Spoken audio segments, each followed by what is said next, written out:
Hello, all you cool cats and kittens. How the hell are you doing today? I hope this podcast is receiving you in good health. All right, well, we are in self-quarantine like so many people.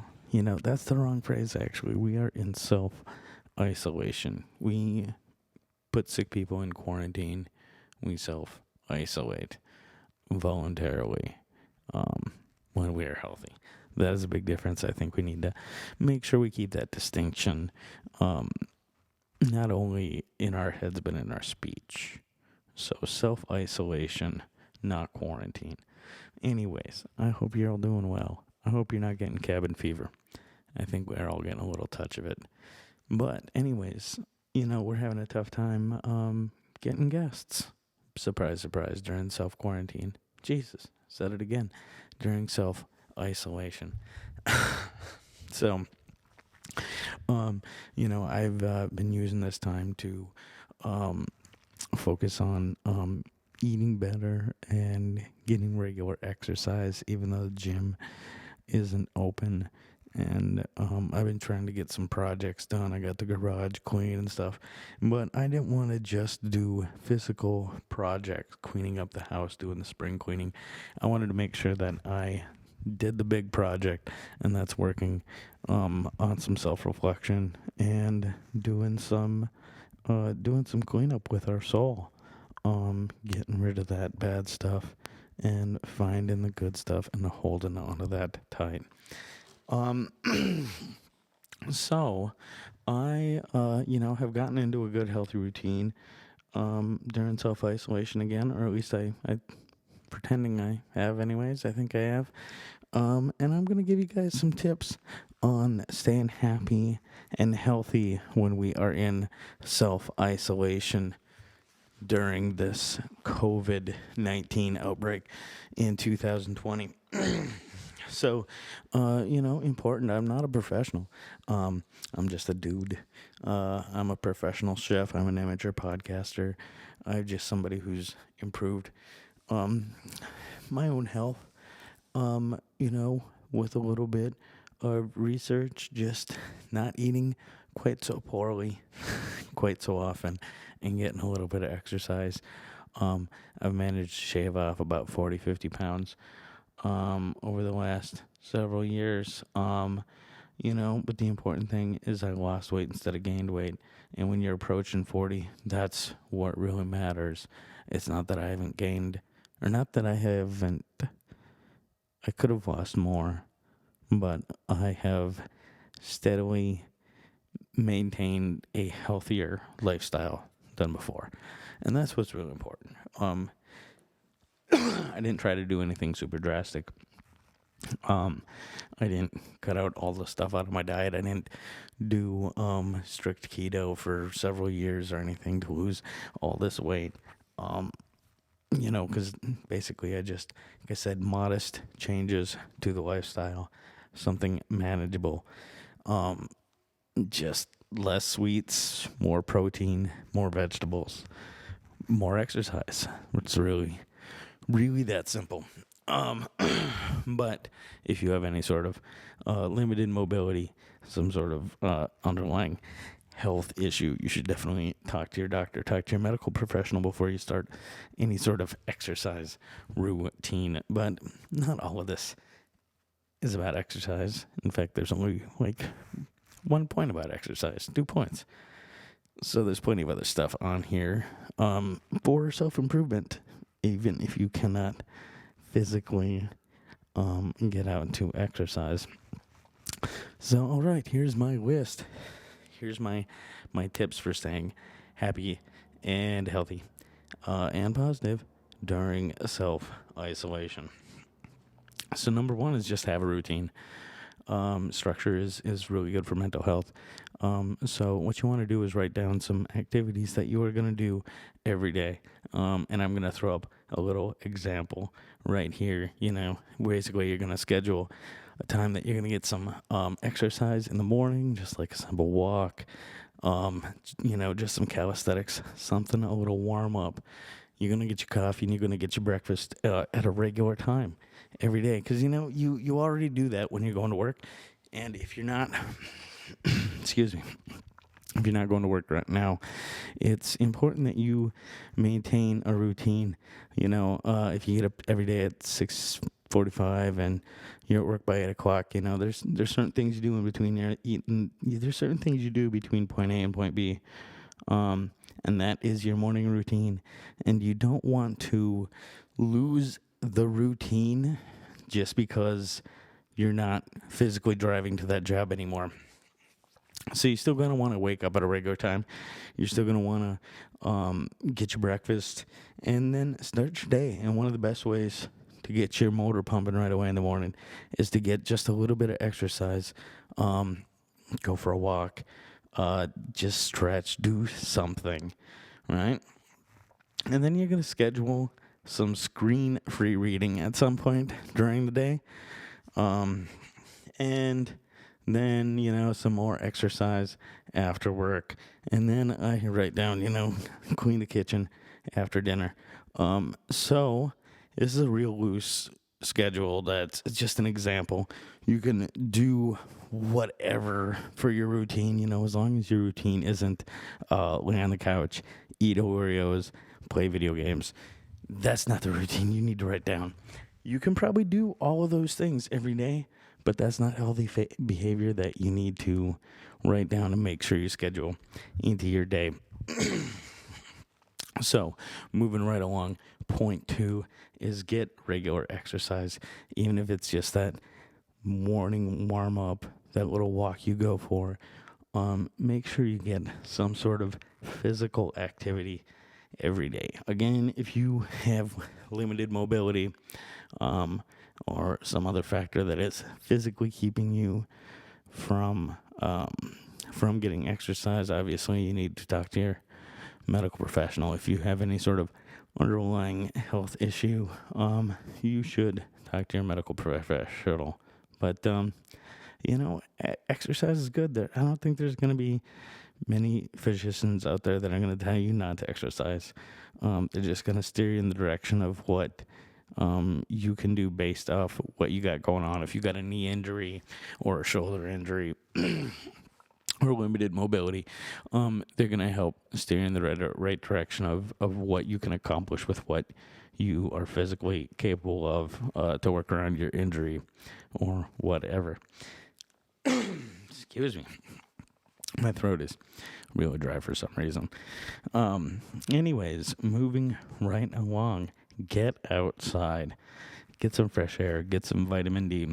Again, good important part of your daily routine is just going for that walk. That's going to get you outside. That's going to get you your regular exercise.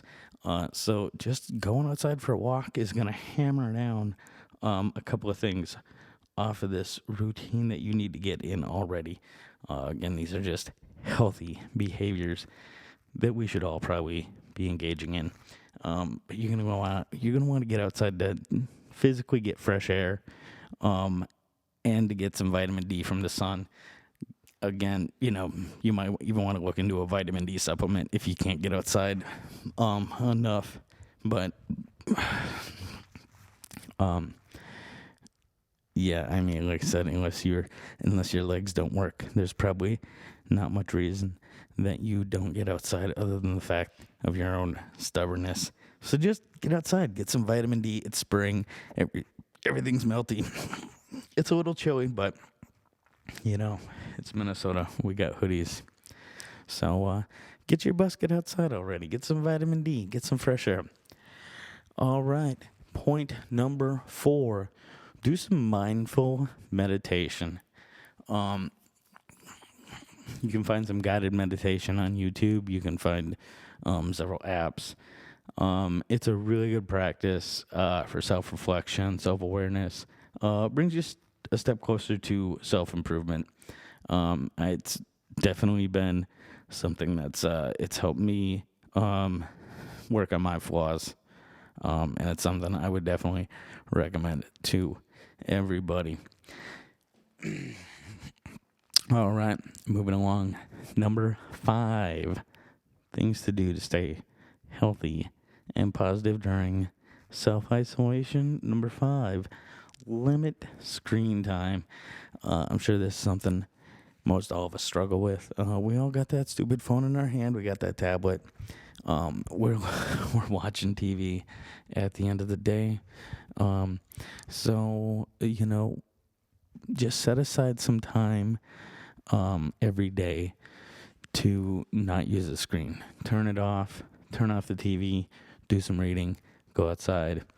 Do some walking. Whatever. Make sure part of your routine is screen free. And that's gonna bring us right along to number 6. My recommendation is to set aside at least an hour or more for reading.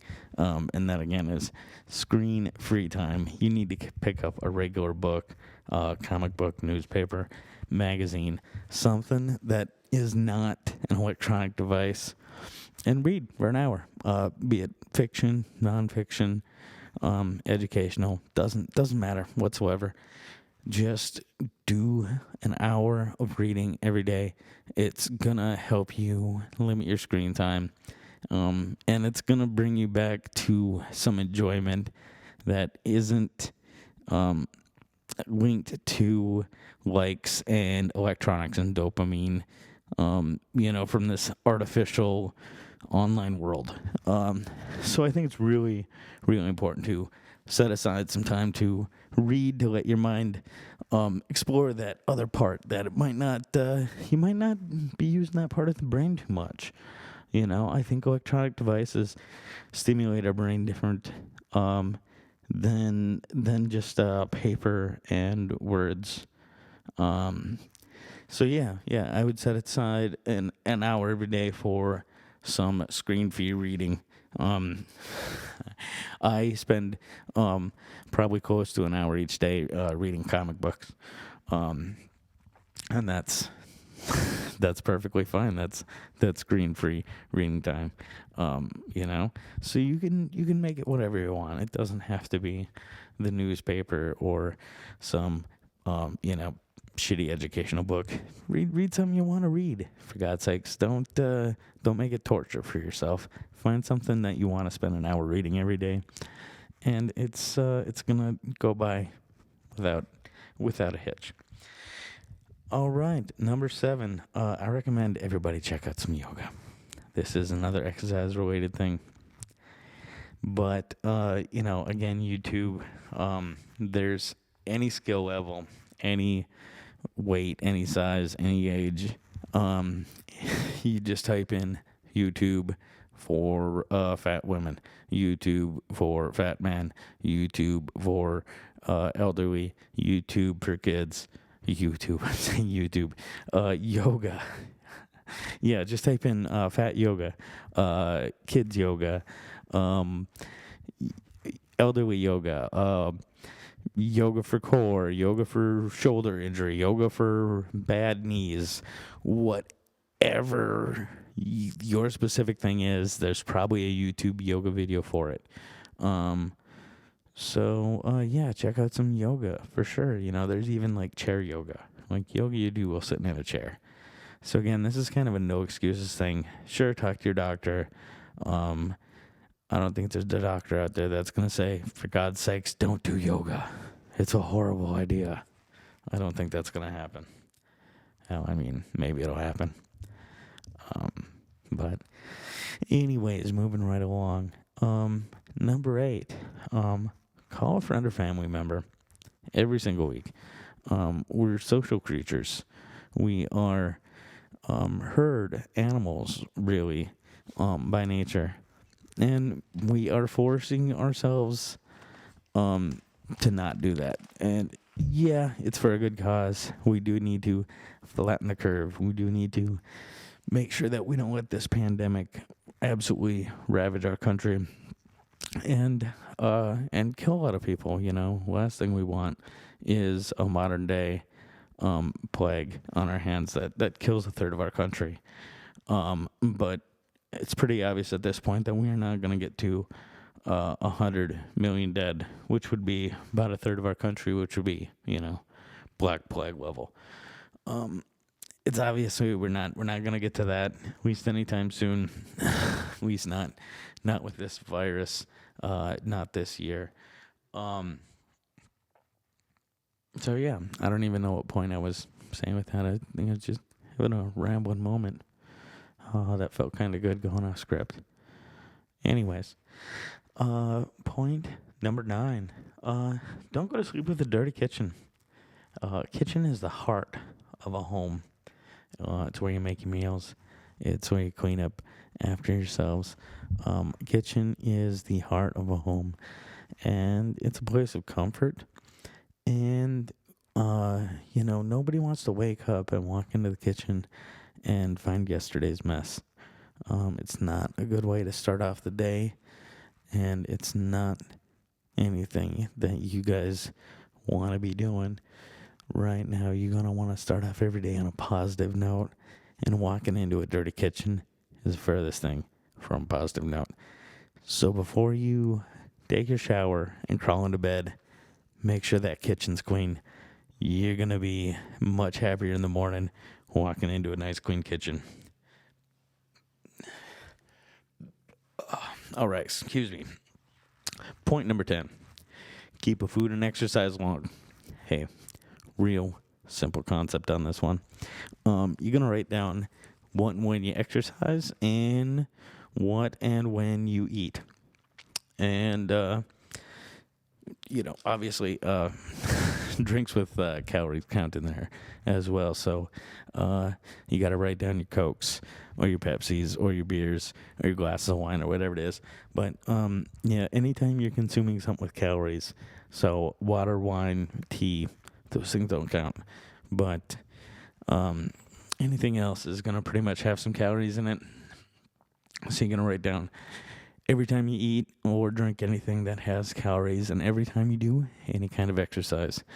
And this is just going to make you accountable to yourself. And believe me, it's one thing to eat 6 cookies, but it's another thing to write down on a piece of paper, I ate 6 cookies at 4:53. And then you look back at that log and you say you did 20 push-ups and you walked 15 minutes and you ate 7 times, and it's just it's not something that happens. As soon as you start writing down what you eat and when you exercise, you instantly start exercising more and you instantly start eating better. So really, really simple concept, a pen and, one notebook from, the dollar store or Walmart, whatever. I'm sure everybody's got a notebook laying around. You don't even have to spend any money. Just get that notebook, write down food and exercise log, and you just write down the date, and you write down every time you eat. You write down every time you do some exercise. And by golly, you're going to see some pounds falling off just by keeping track of it, I assure you. Every time I do it, I'm amazed by the results I get. Anyways, my last point is just either get a hobby or engage in a hobby of some kind. If you got one, dive into that hobby. If you're an amateur musician, you better be practicing. If you're a podcaster, you better work on your post-production or something. Work on your material. Find new things to podcast about, like I'm doing right now. If you don't have a hobby, my God, get one. Even if it's just fishing. But whatever it is that you want to do, you want to be a candle maker, you want to figure out how to do wood carving, whatever your thing is, either you work the heck out of that thing right now, or you figure out that thing is that you should have figured out a long time ago. Find yourself a hobby. It's really that simple. You make good use of your time. Nobody ever says, damn, I wish I would have wasted my time laying around playing on my iPhone instead of getting into this hobby. Nobody ever says that, ever. And if they do, they're probably not Electric Church podcast listeners. All right, everybody. Enjoy yourself, quarantine. Make good use of your time. And, as always, take care of yourselves and each other. We'll see you next time, you cool cats and kittens.